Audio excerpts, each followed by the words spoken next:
much. Well, I took a chance. I thought, I'd like to do a processional with this piece, Rondo Giacoso by Derek Higgs, an original piece. And we just kind of fiddled with let the first 8 measures off, and then repeated the second. If you want to see what we did, I'd be glad to show you. But really a great piece, a super group to work with, as I know you were as well. They just tried everything. They may have mumbled under their breath, but I didn't hear it. So anyway, it's really, really great to a group that will take that challenge, because the first thing I said was you're advanced ringers, so that means you'll memorize, right? They caught deer in the headlights, okay, and they did. Our next piece is an arrangement of the gospel rendition of the old hymn, "Oh Happy Day." The Edwin Hawkins singers sang it back in the 60s, 70s, and it was a favorite of choirs, and it was even used in Sister Act, the sequel of Sister Act. They sing, "Oh Happy Day." And we're going to get happy with this piece. I hope you'll get happy with us and have a lot of fun. It's got lots of different techniques, a lot of unorthodox ways to play techniques. In other words, it may look, instead of a gyro, may appear to be roping a cow, but I gave them permission for that, all right, because the lasso swing, right? But I think you'll enjoy "Oh Happy Day," and this is my arrangement.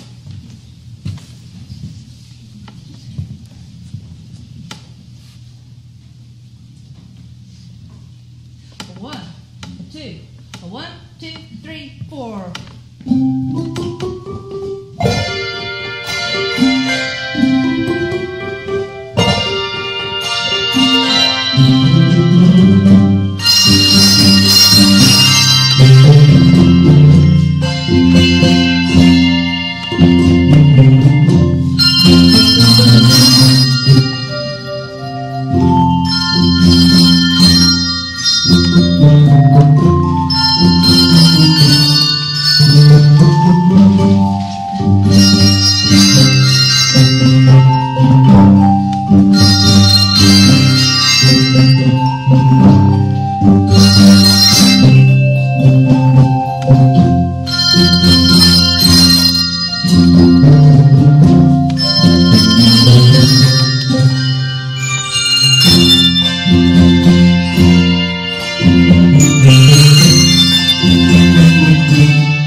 Fastest we ever played that.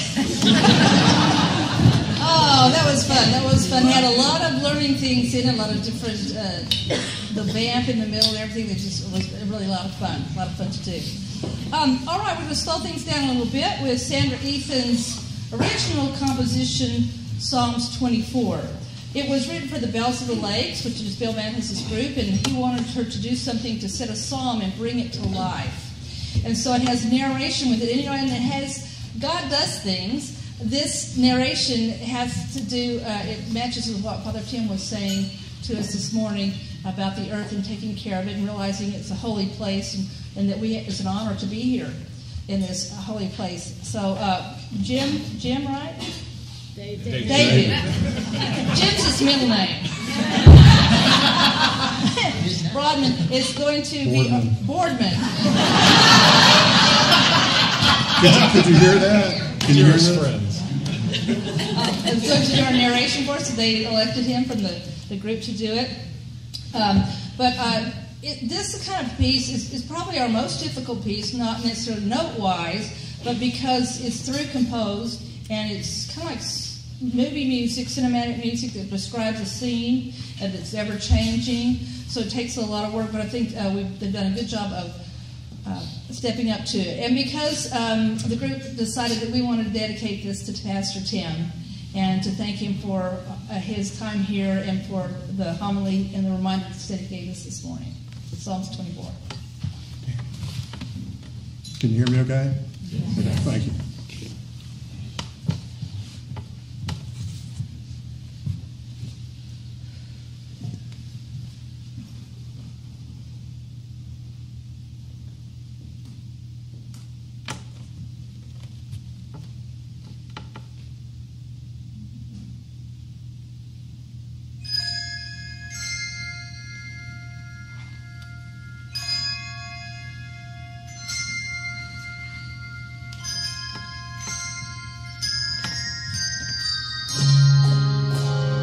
The earth is the Lord's, and everything in it,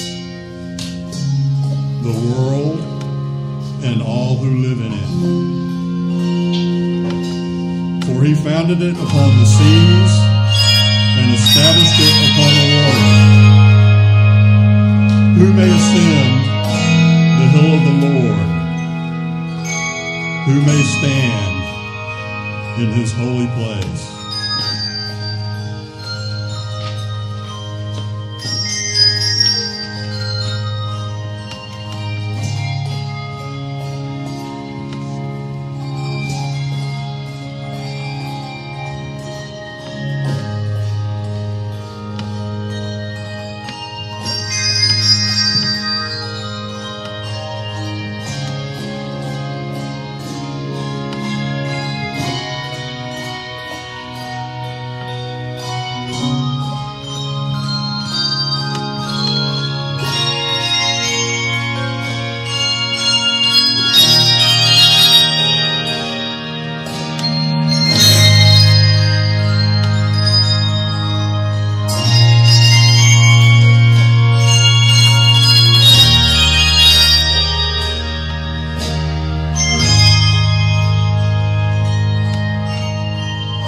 He who has clean hands and a pure heart, who does not lift up his soul to an idol or swear by what is false, he will receive blessing from the Lord and vindication from God his Savior.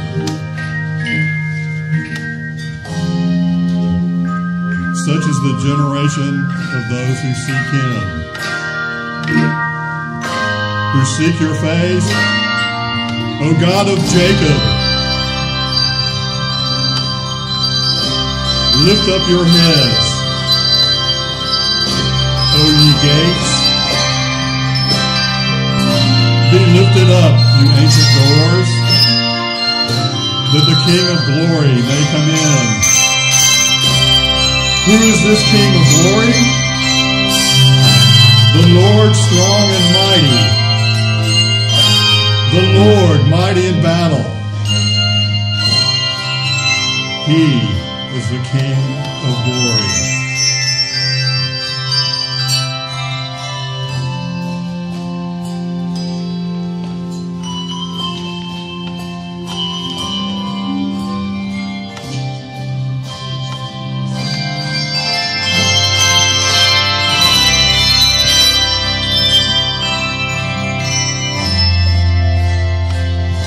Lift up your heads, O ye gates. Lift them up, you ancient doors,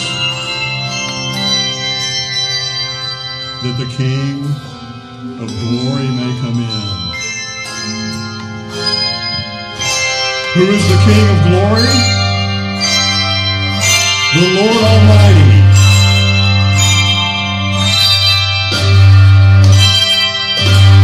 He is the King of glory.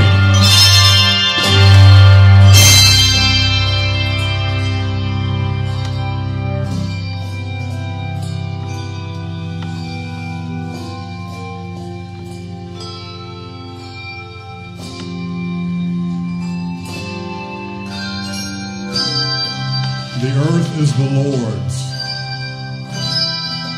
and everything in it.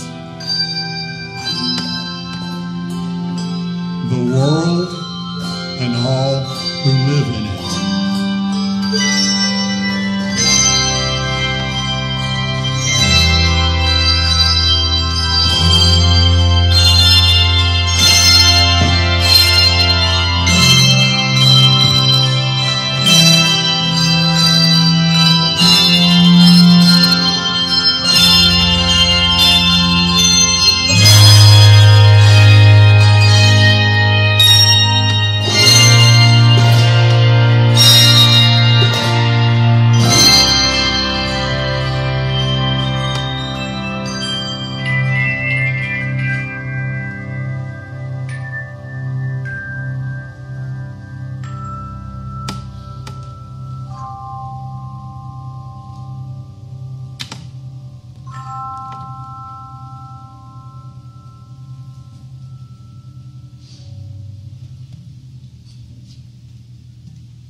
Thank you, Sandy. Lovely piece. Lovely piece.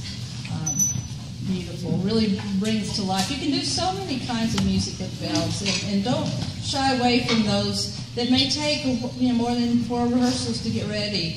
Maybe have a project piece, and there's certainly this would be a good piece to choose, and it expands your horizons as well. All right, our next piece is the Huron Carol, arranged by Jason Krug, who was here last week. And it's really a study in contrast. If you're not familiar with the Huron Carol, it's from Canada, the Canadian Indians, First Nation people. What do they call them up there? It's one of their carols, and it just tells the story of Christmas, but in that perspective. So what he did was it's very ethereal, very evocative, but it's contrast. And so we talked about the contrast of Christmas. There was the poor manger and the king in the manger. There were the sleepy shepherds, and then there were the singing angels. There's all kinds of huge contrast in the Christmas story. And I don't know if that was Jason's inspiration, but I can imagine that it was when you hear the contrast. As a bell ringers, the tricky thing is to go from a feel of 4/4 to a feel of 2/2, and to feel that difference. And some of the page turns don't help. But I think you'll enjoy it. The Huron Carol, and we also have, what's your name that's playing the drums? Jim's playing the drums.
They asked us as a clinician to pick pieces that reflect the church year so that you can use them in your home churches.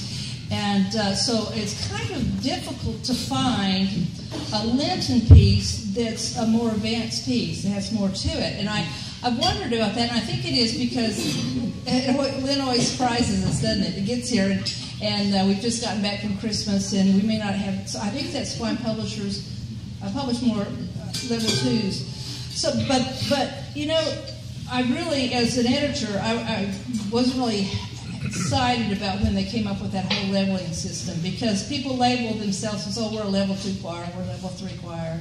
We would play a level 2 piece. But I can tell you, as an editor in recording sessions, the hardest pieces to get right in a recording session were the level 1s, because they're so transparent, and because there's not a lot of sometimes interest in them. It's very difficult to write a level 1 piece. So those don't shy away from those, because they stretch your musicality and your precision. This piece is not necessarily that simple, but He Never Said a Mumbling Word by Arnold Sherman. It's an older piece, but it's very beautiful. We did some different things with it, and has a lot of chromaticism with it. But I pay special attention to how we ring, the different levels we ring out with our arms to give a visual crescendo, a visual representation about what the text is. If you don't know the text, it's basically, they did all this to Jesus, and He didn't say a word. Sometimes they're shaking their head. Sometimes they're saying, He did all this to Jesus, and He didn't say anything. So you'll see that range of emotion in this piece. He never said a mumbling word.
Well, I have to say that inspiration to add the singing to it came from when I was doing a festival in Arkansas some years ago.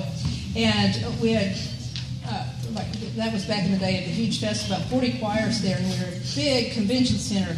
And it was kind of hard to hear. There was lots of acoustical sounds that weren't the greatest. But we were trying to get that, it's wrong at the beginning.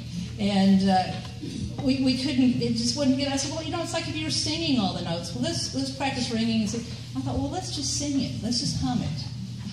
So that's fine. We'll give a pitch and we'll hum it. Well, okay, that's fine, except that it's in the middle of the concert. So we get to the concert, and people came to that concert. We had not just mom and dad. There were people there, and other people. I mean, so I was they were doing such a good job, and we got to that piece, and I gave them the downbeat, and I forgot to give them the pitch. So oh my gosh, but there were enough people there with perfect pitch that they started with me. And so I get the goosebumps thinking about this groundswell. The people caught on the pitch, and if you'd practiced that, you couldn't have done it. It just came from nowhere. And I'll never forget that. And so I thought, well, let's try this, but I'll remember the pitch this time. Okay, our last piece is on Christmas Day in the morning. This is one of my arrangements I did for my community bell choir a few years back. And my husband works for United Airlines, and sometimes he gets the short end of the straw, and he had to work on Christmas Day. And this piece had kind of been rattling around in my head, and I thought, well, he wasn't getting home till later when we were going to have Christmas. It was just he and I. And I thought, well, you know what? I'm going to sit down and arrange this piece on Christmas Day in the morning. So it's got a Celtic feeling, and what I imagined was as the ships came, I saw 3 ships. And in Germany, my husband's from Europe, and in Germany, they have a church there in Eupen, I believe it is, that has supposedly some relics of the 3 kings. And it's very ornate, and they have the pictures on the wall, the ships sailing in with the relics as they brought them in. And so I could, a crisp day, sunny, a little breezy, the flags flapping, the colors, all the flags are out on the ships, the big sailing ships, and that was the image I had when I set this. Let's see if you see it too. On Christmas Day in the morning.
I really have to say this is one of the best choirs I've ever directed. I've just been so pleased with them. And now you get to go ring under Sandy Ethan, who's one of my favorite Handbell composers. So we'll see you there.